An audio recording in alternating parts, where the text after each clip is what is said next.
صل على محمد يا رب صل عليه وآله.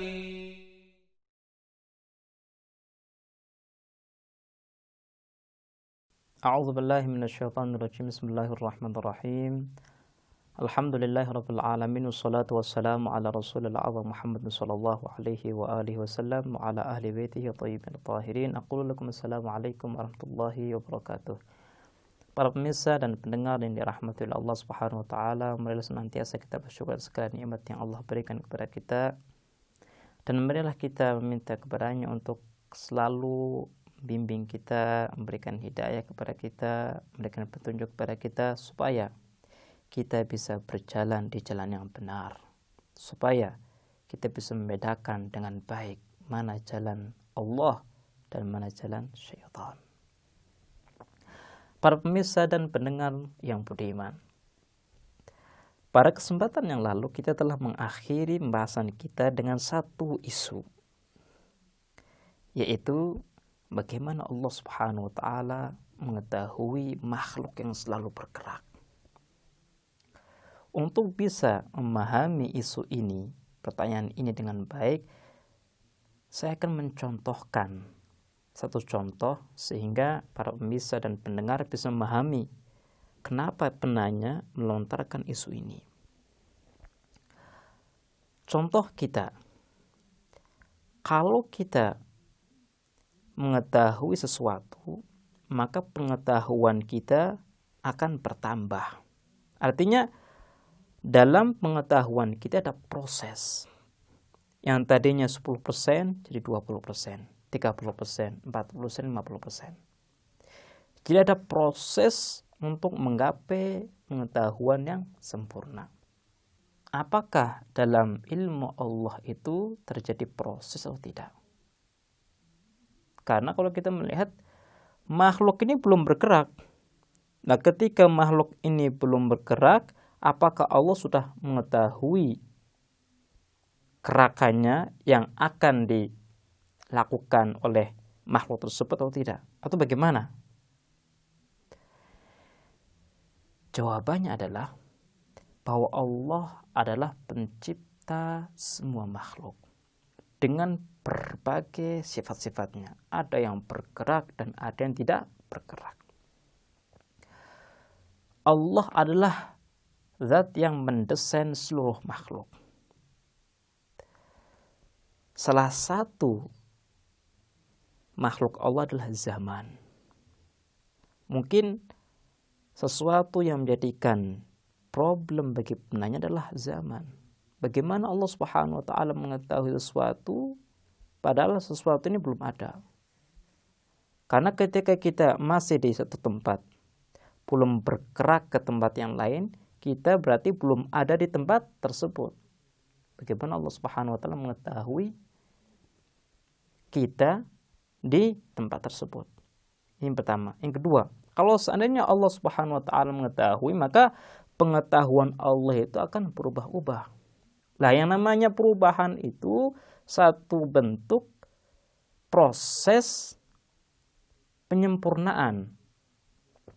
Yang tadinya Allah Subhanahu wa taala tidak mengetahui, kemudian karena ada perubahan ini Allah Subhanahu wa taala mengetahui. Ini adalah satu pertanyaan yang inti yang dilontarkan oleh si penanya. Ia ingin menghubungkan antara ilmu Allah dengan pergerakan yang dimiliki oleh makhluk.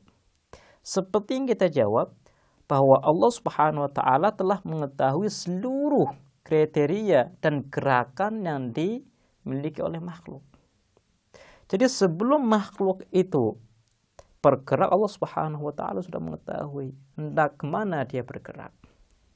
Sebelum Allah Subhanahu wa taala menciptakan makhluk ini, Allah Subhanahu wa taala sudah mengetahui nasib daripada makhluk ini apa? Apakah dia masuk neraka atau surga? Allah Subhanahu wa taala sudah mengetahui apa perkembangan yang akan diraih oleh makhluk. Jadi ketika satu makhluk tahapan tertentu mendapatkan suatu kesempurnaan, hal ini bukan sesuatu yang baru bagi Allah Subhanahu wa taala. Karena zaman itu hal yang baru bagi kita, tapi bukan hal yang baru bagi Allah Subhanahu wa taala. Taruhlah ada zaman yang lalu, sekarang, dan akan datang. Ini berlaku bagi kita sebagai makhluk yang terbatas. Tapi bagi Allah yang tidak memiliki batasan, pemetakan masa lampau, masa sekarang, masa akan datang tidak berarti sama sekali. Jadi pertanyaan ini tidak memiliki arti ketika dinisbahkan kepada Allah Subhanahu wa taala. Kenapa? Karena Allah itu tidak diliputi oleh zaman. Karena zaman adalah ciptaan Allah. Bagaimana mungkin Allah sebagai pencipta diliputi oleh makhluknya sendiri? Hal ini sangat lucu kalau kita pikirkan. Kenapa? Karena Allah Subhanahu wa taala sebagai pencipta, zat yang maha sempurna, zat yang tidak memiliki batasan. Kemudian ketika Allah Subhanahu wa taala menciptakan sesuatu, dirinya diliputi, dibatasi oleh makhluknya sendiri. Hal ini tidak selaras dengan kesempurnaan dan keindahan yang dimiliki oleh Allah Subhanahu wa taala.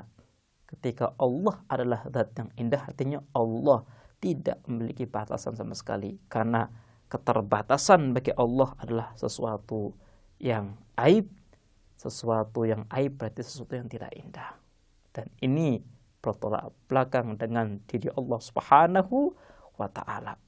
Ini adalah isu yang pertama yang telah dilontarkan oleh sebagian kelompok. Jadi pembahasan ilmu adalah pembahasan yang sangat luar biasa, di mana pembahasan ini merupakan pembahasan yang menarik para filosof, para teolog. Ketika kita meyakini bahwa Allah Subhanahu wa taala adalah zat yang berilmu, maka artinya Allah adalah zat yang maha sempurna dan Allah adalah zat yang mampu untuk menciptakan sesuatu dengan keindahan dan keajaiban yang luar biasa. Makanya kalau seandainya kita melihat keindahan gunung, keindahan laut, maka hal itu sebagai bukti bahwa Allah Subhanahu wa taala memiliki ilmu yang tiada batas, bahwa Allah adalah Tuhan yang tidak memiliki kekurangan sama sekali. Faidah daripada bahasan ilmu adalah kita harus selalu berhubungan dengan Allah Subhanahu wa taala. Ketika Allah Subhanahu wa taala adalah zat yang berilmu, maka hal ini memiliki konsekuensi bahwa kita sebagai hamba harus selalu bermunajah kepadanya. Kalau seandainya kita meminta kepadanya, maka kita serahkan segalanya kepada Allah Subhanahu wa taala. Nasib kita, dunia kita, akhirat kita serahkan kepada Allah Subhanahu wa taala.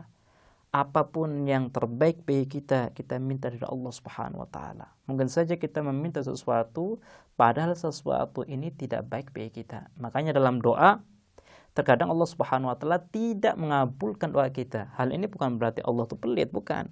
Tapi ada madarat ketika doa ini dikabulkan. Jadi ketika Allah Subhanahu wa taala tidak mengabulkan doa kita, hal ini merupakan bentuk kasih sayang Allah. Allah tidak ingin melihat kita itu sengsara. Baiklah pemirsa, insyaallah kita akan meneruskan pembahasan kita tentang ma'rifatullah di kesempatan yang lain. Kita akhiri, wassalamualaikum warahmatullahi wabarakatuh.